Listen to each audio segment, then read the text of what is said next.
Ludopia, un monde de rêves, d'aventures et de jeux. Un monde où chaque jeu est une histoire, un voyage, une aventure. Un monde rempli de joueurs, chacun ayant son propre parcours, ses propres expériences, ses propres souvenirs et son propre vécu. Mais surtout, chacun ayant le jeu par lequel il a débuté. Son tout premier jeu, qui fut pour lui le premier chapitre de son parcours de joueur. Quel a été le vôtre ? Moi, je m'en souviens comme si c'était hier. Le jour où j'ai entamé mon voyage sur le long chemin du jeu. Ma toute première étape fut la suivante, Sonic the Hedgehog 2.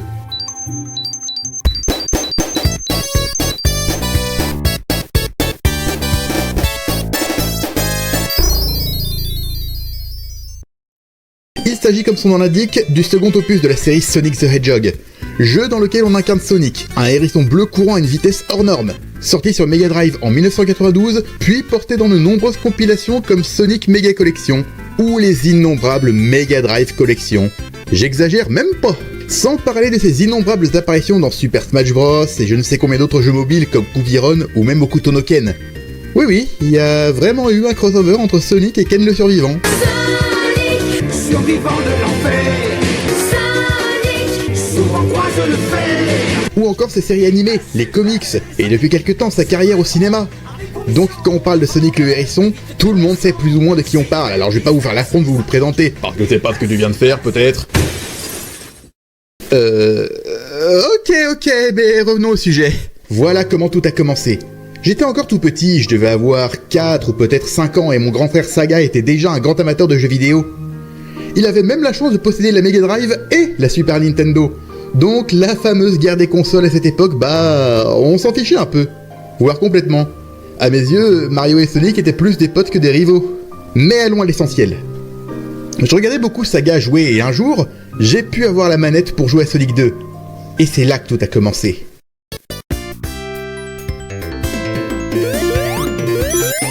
Je me suis retrouvé projeté dans un tout autre monde. Une grande plaine verte me faisait face avec un océan d'un bleu éclatant à perte de vue du nom de Emerald Hill. Autant vous le dire, j'étais déjà émerveillé. Et à peine j'eus le temps de m'y faire que je fis la rencontre de Sonic, un hérisson bleu cool et extrêmement rapide, ainsi que Miles Prower, alias Tails, un renard à 2 queues qu'il pouvait utiliser pour voler. Au passage, j'ai longtemps cru que c'était une fille et un écureuil. Ils étaient ici pour arrêter le vil Dr Robotnik qui capturait de petits animaux innocents pour alimenter ses robots dans le but de prendre le contrôle de l'île. Et moi, de toute évidence, j'étais là pour les y aider.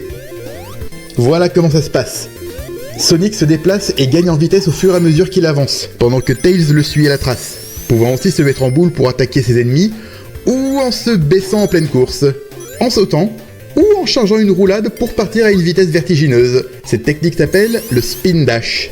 Et le moins qu'on puisse dire, c'est que c'était un vrai bolide. Même l'écran avait du mal à le suivre. J'étais complètement bluffé. Tails aussi avait du mal à suivre le mouvement, mais il finissait toujours par rejoindre Sonic en volant. Parfois même, il ramasse des anneaux pour lui. Les anneaux, justement, parlons-en. Il y en a un peu partout à Emerald Hill, et il suffit de les toucher pour les ramasser. Les ramasser est une chose, mais les garder en est une autre par contre. Quand Sonic prend un coup, il est éjecté en arrière en éparpillant tous ses anneaux.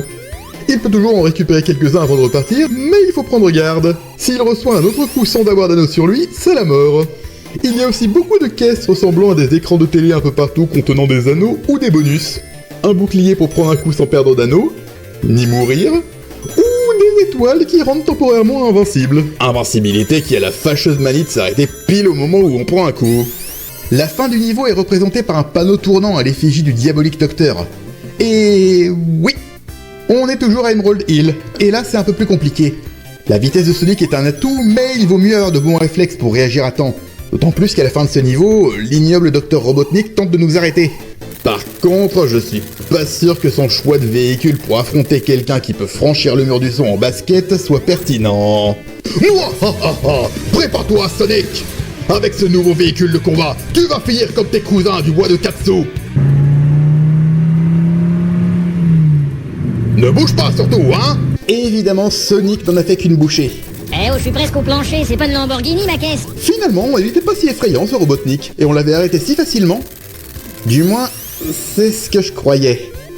L'aventure n'était pas finie, nous étions à présent à Chemical Plant, rien à voir avec les plaines verdoyantes de Emerald Hill. Et surtout, c'était beaucoup plus difficile. Je reconnais que le temps de me faire à la maniabilité, j'avais perdu pas mal de vie à Emerald Hill. Mais là, c'était d'un tout autre niveau. Dans cette usine chimique, nous étions confrontés à des robots totalement inédits, ainsi qu'à de nouveaux pièges.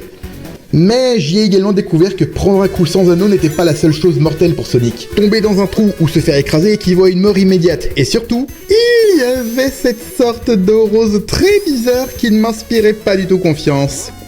Et j'avais raison. Car à un moment donné, on s'est retrouvé dans un long passage en montée qui s'est retrouvé totalement immergé. Quoi? Du sirop allégé? On sent bien le fruit. Déjà que j'avais du mal à grimper, mais alors tout à coup, une musique épouvantable et annonciatrice d'un danger imminent a subitement retenti, me faisant paniquer et perdre tous mes moyens. Non, non, non, non, non, non, non. Oui, oui, oui, oui. Oui, oui, oui, oui, oui.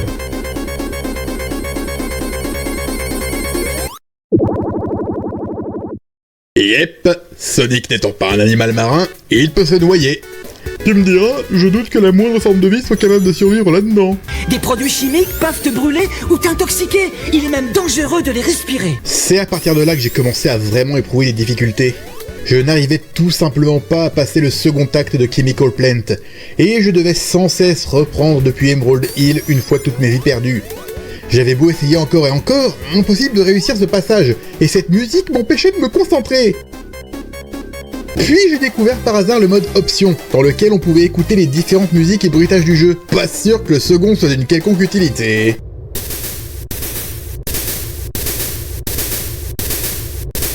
Mais surtout, on avait la possibilité de choisir de jouer avec Sonic suivi de Tails, Sonic seul, ou encore Tails lui-même.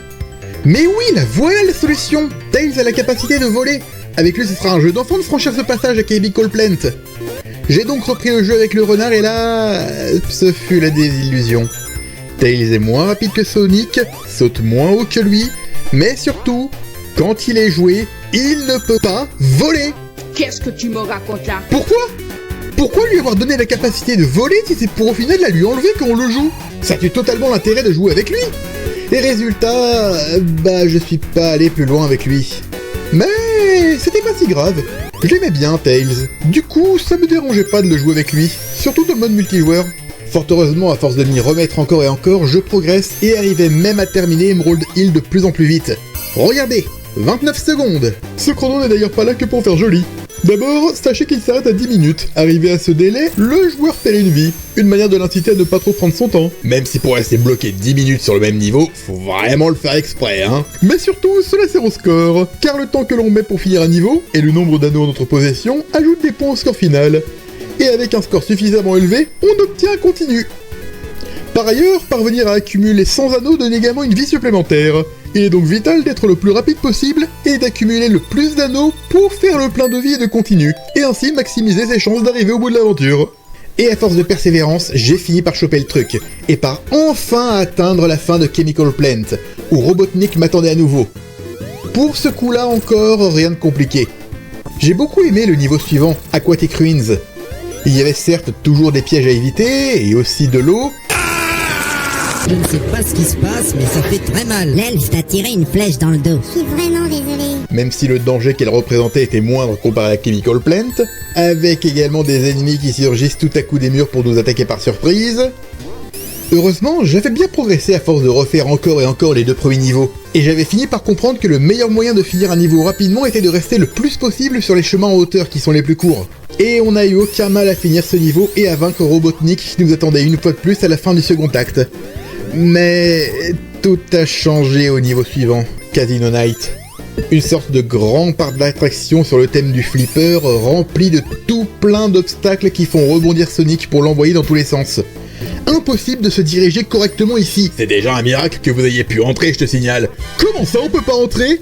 Pourquoi? Mais parce que les casinos sont interdits aux mineurs, bien sûr. Même le boss suivait cette mécanique de rebond et cette fois, je ne pouvais vraiment rien faire contre lui.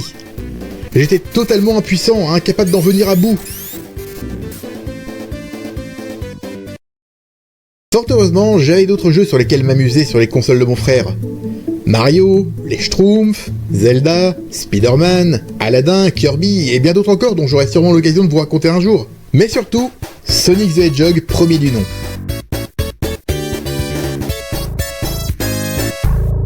L'histoire prend place peu de temps avant le 2 sur une île du nom de South Island. Je pense que vous connaissez déjà presque tous cette tragique histoire de Sonic, un hérisson très rapide qui un jour rencontra le docteur Kintobor, un scientifique bon souhaitant aider les animaux de l'île qui, suite à une expérience ratée, transforme Sonic en hérisson bleu à la vitesse supersonique, et surtout, Kintobor fusionna avec un œuf pourri et devint le diabolique Dr Robotnik, ou plus communément appelé Dr Eggman. Eh ben vous pouvez oublier cette origin story, elle n'est pas canon. Elle a été totalement inventée pour les comics américains. La preuve en est que cet événement n'est jamais mentionné dans aucun jeu et que le grand-père de Eggman, le Dr Gérald, portait déjà le nom de Robotnik. L'histoire est en réalité très simple. Sonic vivait sa vie à Green Hill jusqu'à ce qu'un jour le Dr Eggman ne débarque pour l'envahir, capturant les animaux pour s'en servir afin d'alimenter ses robots. C'est donc à Sonic de le poursuivre et mettre fin à ses ambitions et...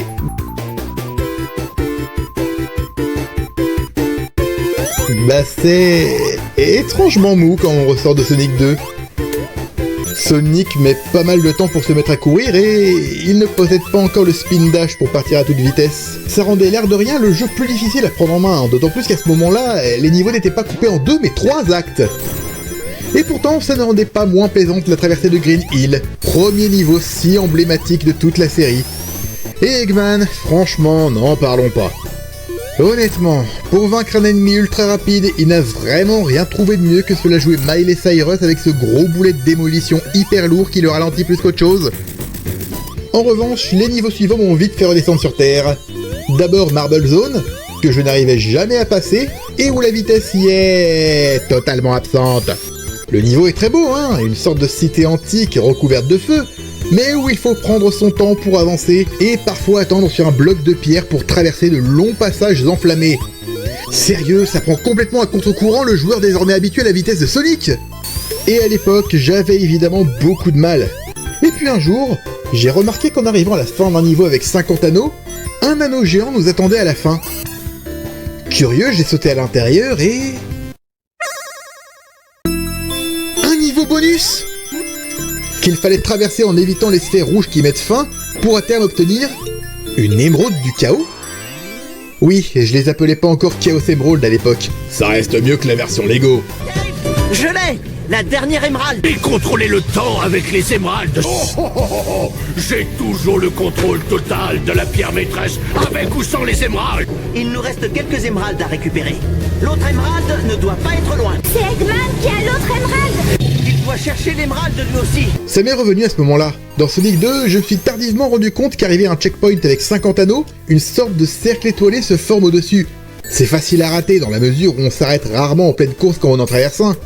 Mais en sautant dedans, j'étais arrivé à un stage bonus également, où cette fois le but était de traverser un long couloir en ramassant un nombre d'anneaux requis tout en évitant les obstacles, et à terme obtenir une émeraude du chaos. Ça m'a intrigué à ce moment-là. Qu'est-ce que ces émeraudes avaient de si spécial ?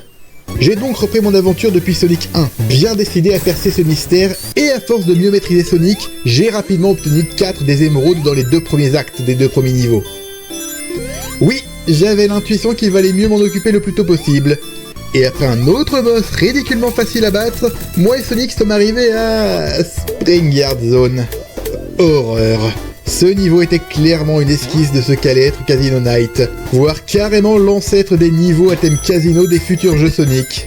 Et on y retrouve déjà la plupart des éléments qui y seront récurrents. Mais à force de prudence, j'ai pu réussir à obtenir la 5e et la 6e et dernière émeraude.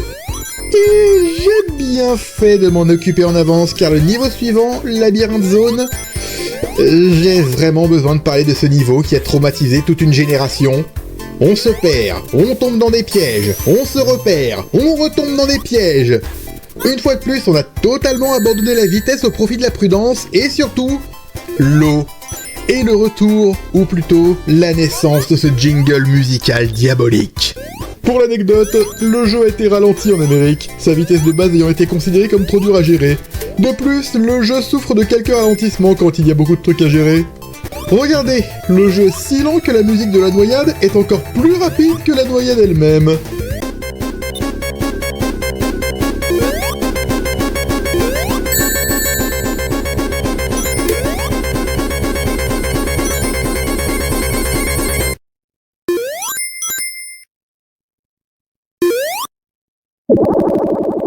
Même le boss est une purge, si on peut appeler ça un boss, car il suffit de le poursuivre jusqu'à la fin du niveau pour en finir. Ce qui serait simple sans tous ces pièges rassemblés au même endroit avec l'eau qui monte. En revanche, après, arrive mon niveau préféré de cet opus, Starlight Zone. Déjà avec la vitesse qui est enfin de retour, mais aussi par son ambiance et sa musique, presque berçante.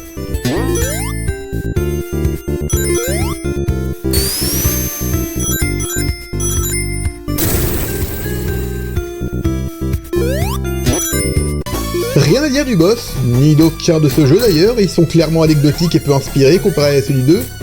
Puis on arrive finalement à Scrap Brain.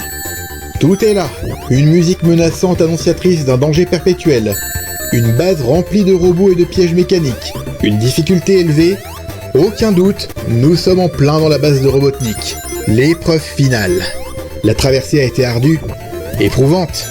Robotnik nous attendait même à la fin pour nous tendre un piège et nous faire retraverser une partie de Labyrinthe Zone. Mais Sonic et moi avons tenu bon et avons fini par coincer Robotnik qui nous a affrontés au chasteau. Vraiment, rien de compliqué. Il suffit de garder son calme en évitant ses attaques et attaquer dès que l'occasion se présente. Puis nous avons finalement vaincu Robotnik avant qu'il n'ait le temps de s'enfuir. L'intelligence, c'est comme les parachutes, hein. Quand on en a pas, on s'écrase. Sonic et moi avions réussi. L'île était sauvée, Robotnik vaincu, et grâce au pouvoir des 6 émeraudes, nous avons pu redonner sa beauté à South Island et ainsi réparer tout le mal causé par Robotnik. Mais une fois leur pouvoir utilisé, les émeraudes furent tout à coup attirées par une île appelée Westside Island, où s'y trouvait une 7e émeraude. Sonic décide donc de s'y rendre pour les récupérer avant que Robotnik ne s'en empare, et son aventure se poursuit. Entre-temps, il a vécu une toute autre épopée sur Little Planet, ne pas confondre avec Little Big Planet, où il affronta une fois de plus Robotnik, ainsi que sa dernière création, Metal Sonic. Il a également fait la connaissance d'une fille qui tombera amoureuse de lui et qui sera une précieuse alliée à l'avenir, Amy Rose. Mais ça, c'est une autre histoire. Il était temps de me remettre à Sonic 2 et cette fois-ci d'en voir le bout.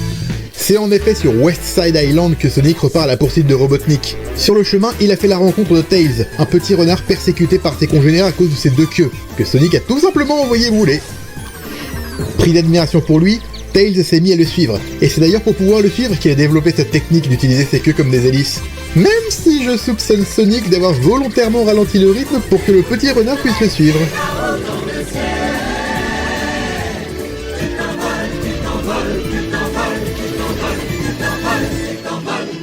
Et là, franchement, y a pas photo, hein. De la vitesse à foison, aucun ralentissement, les niveaux sont adaptés à la vitesse de Sonic, ça fait du bien d'être de retour dans cet opus. Une fois de plus, je me suis mis en quête des émeraudes du chaos. J'avais beaucoup vu mon frère jouer, et découvert l'existence des codes secrets. Je vous explique. Dans un premier temps, il faut aller dans les options et sélectionner dans cet ordre les musiques 19, 65, 9 et 17. Puis retourner à l'écran titre et appuyer sur A plus Start pour arriver au menu de sélection des niveaux et ainsi commencer depuis celui que vous voulez et un autre choix de musique pour avoir directement les 7 Chaos Emerald avec les musiques 4, 1, 2 et 6. Même si pour trouver ce code, il faut soit tomber dessus totalement par hasard, soit avoir acheté le bon magazine totalement par hasard. À l'époque, pas d'internet pour avoir la soluce. Au passage, sachez que Sonic 1 aussi aurait dû avoir un mode pour écouter les musiques, joué par Sonic et son groupe, dont faisait partie un certain crocodile que les fans de la série reconnaîtront sans problème. Et ouais, ce bon vieux Vector a failli apparaître dès le tout premier opus. Je me suis donc relancé l'aventure et cette fois j'étais prêt. J'ai eu aucun mal à vaincre Robotnik et Casino Night, après avoir opté pour une approche différente pour enfin arriver au niveau suivant, Hilltop. Un niveau très chouette où l'on doit même remonter un volcan en activité et où Robotnik y est ridiculement facile à battre.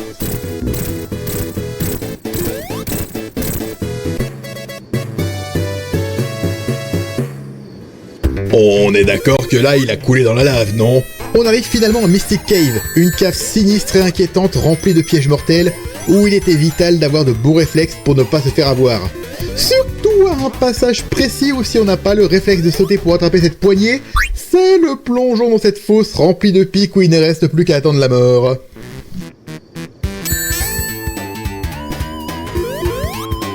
On enchaîne avec Oil Ocean, un niveau assez labyrinthique et sadique avec une mare de pétrole dans laquelle il vaut mieux éviter de rester trop longtemps. Et dont la musique me fait plus penser au thème des 1001 nuits.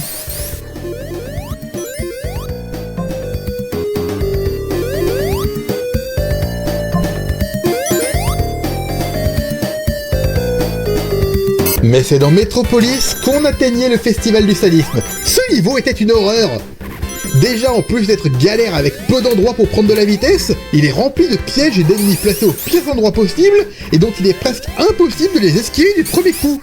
Sérieux, entre les crabes de Sonic 1 de retour et bodybuildés avec des barres extensibles, les mentre-légieux qui lancent leurs lames façon boomerang et les étoiles qui ressemblent étrangement à des starifs dit en passant, qui explosent en lançant des pics. Je peux vous garantir qu'au bout d'un moment, vous pouvez plus les voir. Regardez, à quel moment est-ce que j'ai le temps de réagir?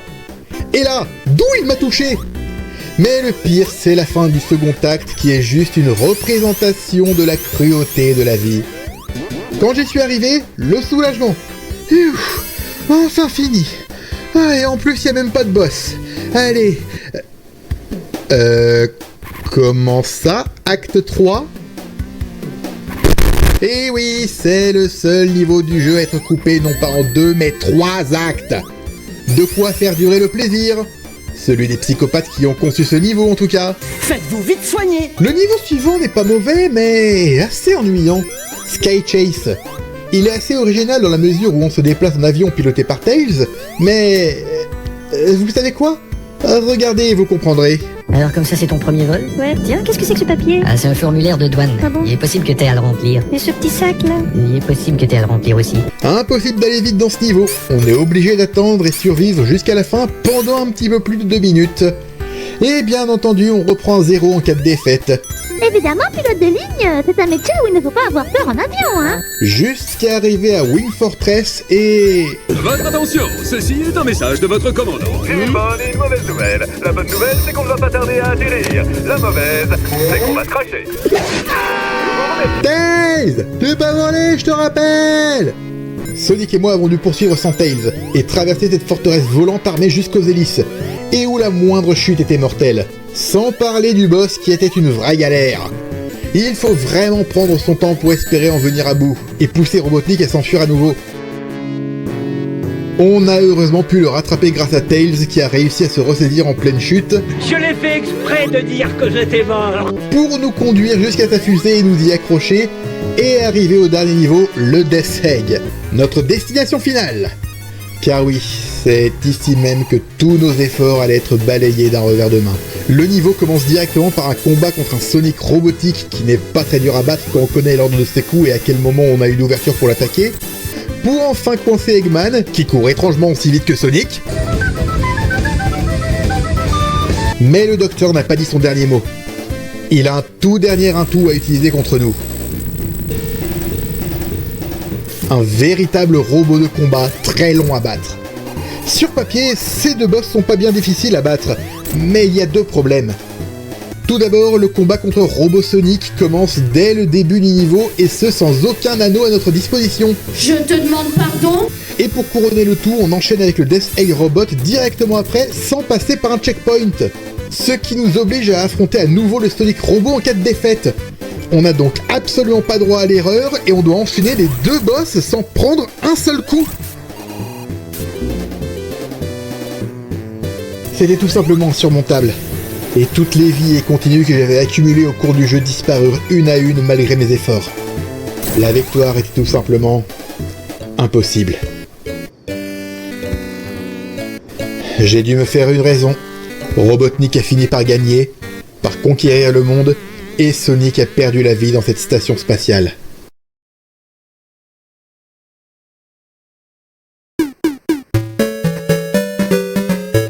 Le temps passa et j'ai eu l'occasion de m'essayer aux versions Master System de ces 2 jeux. Sonic 1 était sensiblement identique à son équivalent Mega Drive, si on exclut quelques niveaux différents. Et le fait que les émeraudes du chaos ne se trouvaient pas dans les niveaux bonus, mais cachés dans les niveaux normaux. Décidément, ils sont au centre de tout. Attendez une minute.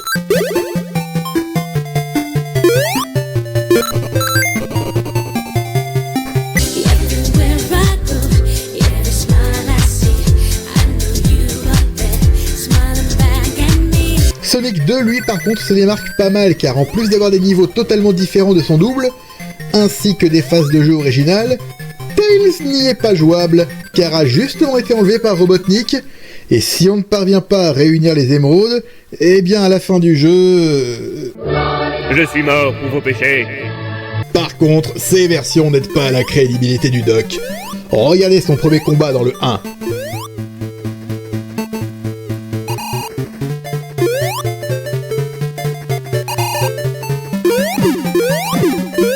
Et dans le 2, au lieu de laisser Sonic tomber dans le vide, il vient le rattraper lui-même pour lui faire affronter le boss. Pour quelqu'un censé avoir un QI de 300, pas ouf comme plan. C'est un sale con! Mais surtout, j'ai eu l'occasion de m'essayer à Sonic 3 et Sonic & Knuckles.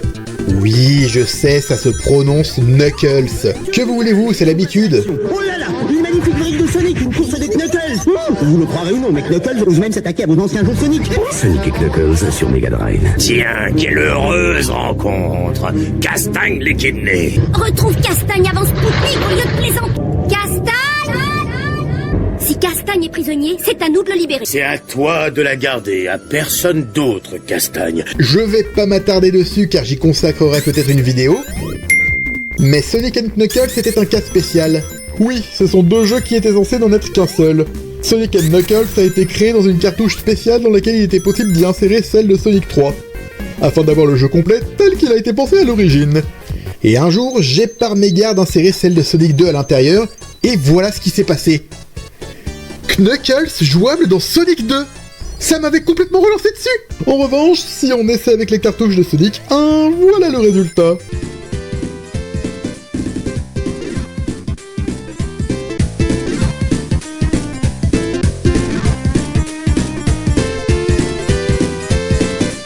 J'adorais Knuckles. Son gameplay était génial. On pouvait non seulement planer pour passer très vite certains obstacles, mais également escalader les murs et ainsi venir plus facilement à bout des passages en montée. Sérieux, je passais les niveaux à la chaîne avec lui. Par contre, vu que tout est canon dans Sonic, c'est quoi l'explication, scénaristiquement parlant? Ben j'ai une théorie, mais... Prépare-toi, Sonic. Avec ce nouveau véhicule de combat, tu vas finir comme tes cousins. Je te tiens. Je vais te faire la peau avant que tu débarques sur mon île, espèce de... Désolé, faites pas attention à nous. Petit bug temporel à corriger. Franchement, avec Knuckles, je me sentais invincible. Aucun boss ne me résistait et j'étais convaincu que je ne ferais qu'une bouchée du Death Egg Robot. Mais malheureusement, la réalité a fini par me remettre les idées en place. Knuckles saute moins haut que Sonic, ce qui rend ce boss au contraire encore plus difficile à battre avec lui. Ok, là j'avoue, c'est vrai que c'est un peu hallucinant. Pourtant, ça m'a redonné espoir. S'il y a un Sonic 3 dans lequel Sonic et Tails vont rencontrer Knuckles, alors ça veut dire que... Non! C'était pas ça la fin du jeu! Sonic doit gagner!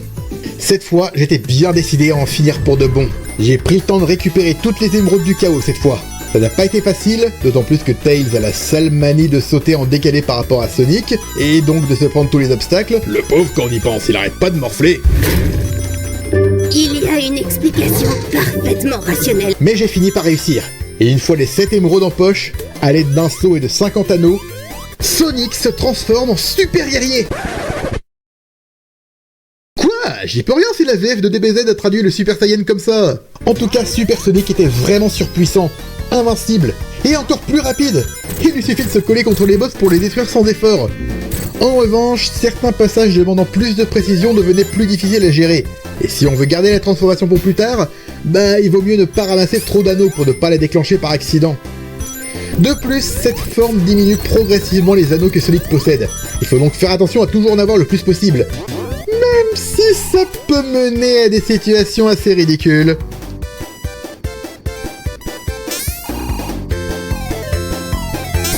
On fait quoi maintenant? On attend. C'est pas comme si l'un de nous pouvait voler en faisant l'hélico avec ses queues pour nous sortir d'ici après tout. Et comme si l'un de nous pouvait voler à la vitesse de la lumière. J'étais persuadé qu'avec lui, le Death Egg serait une partie de plaisir. Mais j'avais oublié un détail crucial. Il n'y a aucun anneau dans le Death Egg. Et pas d'anneau, pas de transformation. Pas de transformation, pas de Super Sonic. Pas de Super Sonic, pas de Super Sonic. Mais malgré tout, j'ai tenu bon. Je connaissais le Sonic Robot par cœur à force de le combattre encore et encore. et le vaincre était devenu une formalité. Quant au Death Egg Robot, j'ai dû m'y prendre à plusieurs fois. J'ai dû faire preuve de patience, de prudence, de rapidité et de réactivité. Ce combat était si long qu'il paraissait interminable. Et puis enfin...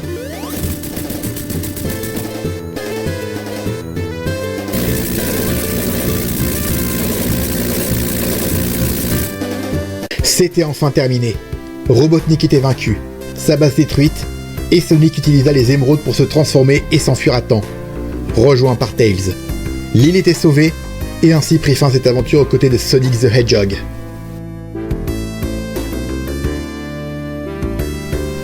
Quand je suis arrivé au bout de cette aventure, que j'ai vu les crédits défiler, j'étais pris d'un étrange sentiment mêlant joie et satisfaction.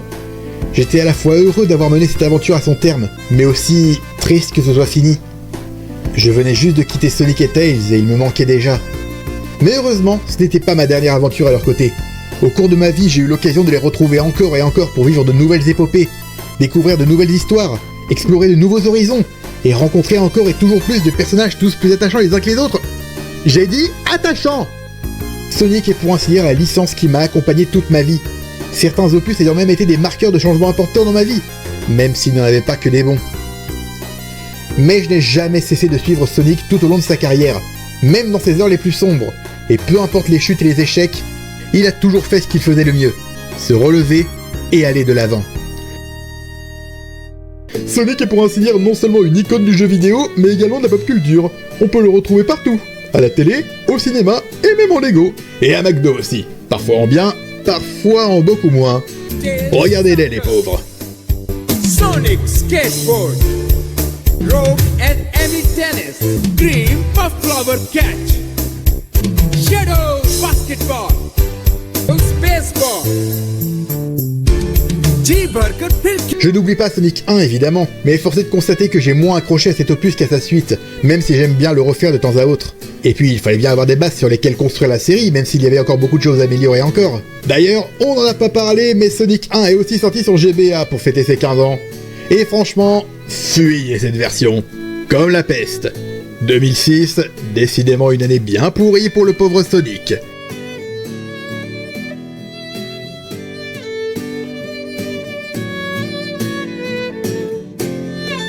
Mais pour ce qui est de Sonic 2, j'en garde un souvenir impérissable. La deuxième aventure du hérisson le plus rapide du monde était le premier chapitre de mon aventure dans le monde des jeux vidéo. Le premier chapitre d'une belle et longue aventure qui me fera découvrir des mondes parfois colorés, parfois sombres. Rencontrer des personnages parfois attachants, parfois détestables. Vivre des histoires parfois amusantes, parfois tragiques. Une aventure que je parcours encore aujourd'hui et que désormais, je ne poursuis plus seul.